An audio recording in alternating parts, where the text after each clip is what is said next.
नमस्कार बंधुरा R K kitchen থেকে আপনাদের সবাইকে স্বাগত জানিয়ে আর একটি নতুন রেসিপি নিয়ে আসছি।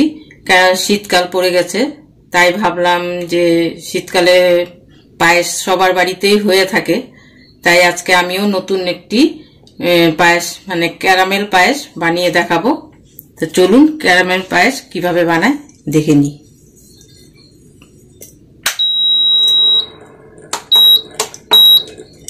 উনানটা জাল দিয়ে অল্প জল দিয়ে চিনি দিয়েছি, এই চিনিটাকে এখন একটু জাল দিব। এটাকে জাল দিতে দিতে রংটা পাল্টে যাবে।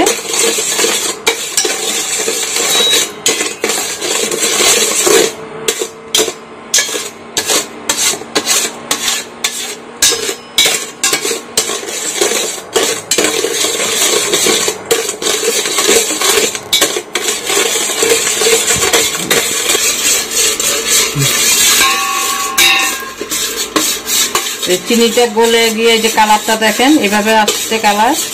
এখন এখানে 1 চামচ ঘি দিয়ে দিব।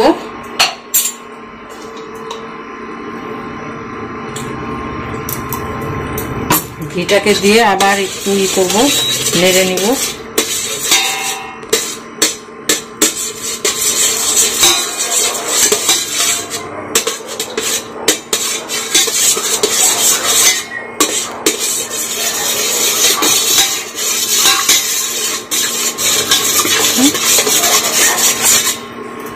নেড়ে নিয়ে এখানে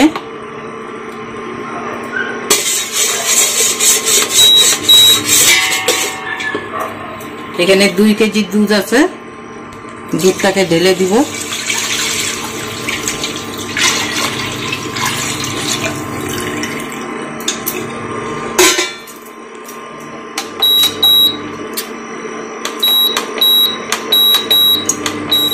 দুধটাকে ঢেলে দিয়ে এটাকে নাড়বো যতক্ষণ পর্যন্ত মানে দুধটা ফুটে না উঠবে। এইভাবে নেড়ে ছেড়ে নাড়তে হবে।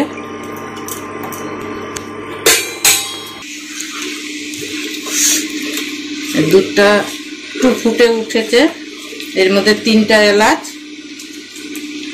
আর 2টো তেজপাতা দিয়ে আবারও নেড়ে দিব। আর কিছুটা দুধ আমি তুলে রাখছি।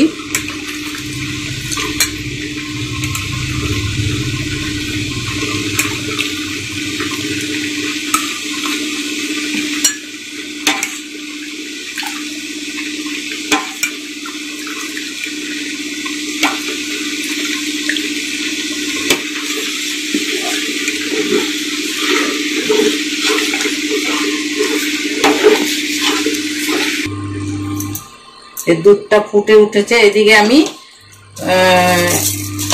100 গ্রাম চাল গোবিন্দভোগ চাল ধুয়ে মানে ভিজিয়ে এটাকে ছেঁকে নিয়েছি। এখন এর মধ্যে ঘি দিয়ে চালটাকে একটু মেখে নিব।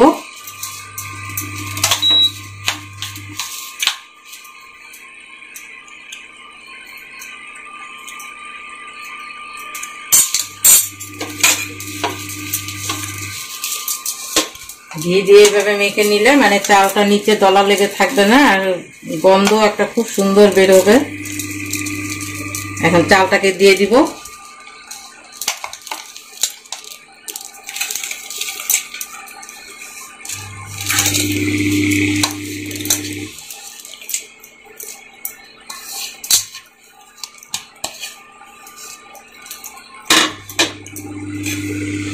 চালটাকে দিয়ে এখন নেড়ে দিচ্ছি।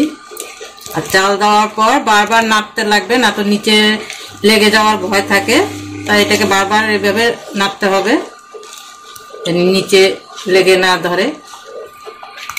চালটা দেওয়ার পরে যে প্যাকেট দুধ অল্প গুলে রেখেছিলাম এটাকেও এখন দিয়ে দিব।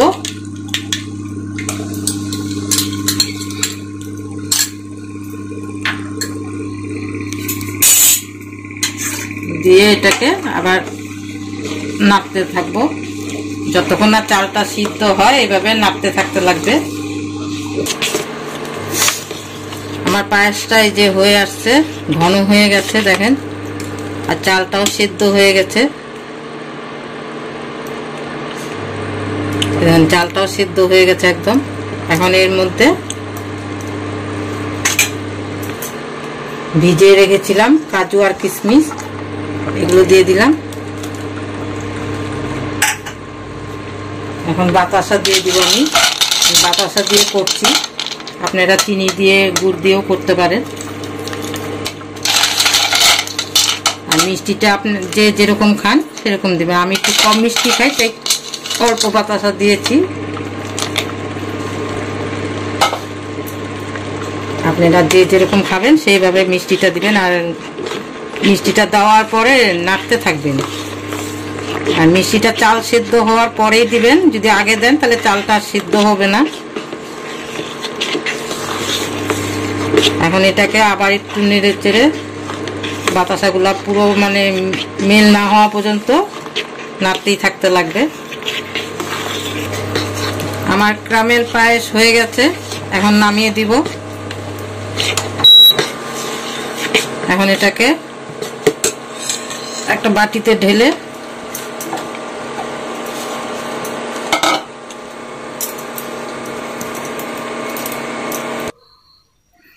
ক্যারামেল পায়েস হয়ে গেছে, বাটিতে তুলে নিয়েছি।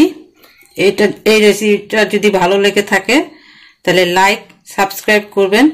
আর বাড়িতে একবার হলেও বানিয়ে খেয়ে দেখবেন। যদি ভালো লাগে কমেন্টে জানাবেন। আর বন্ধু বান্ধবের কাছে বেশি করে শেয়ার করবেন।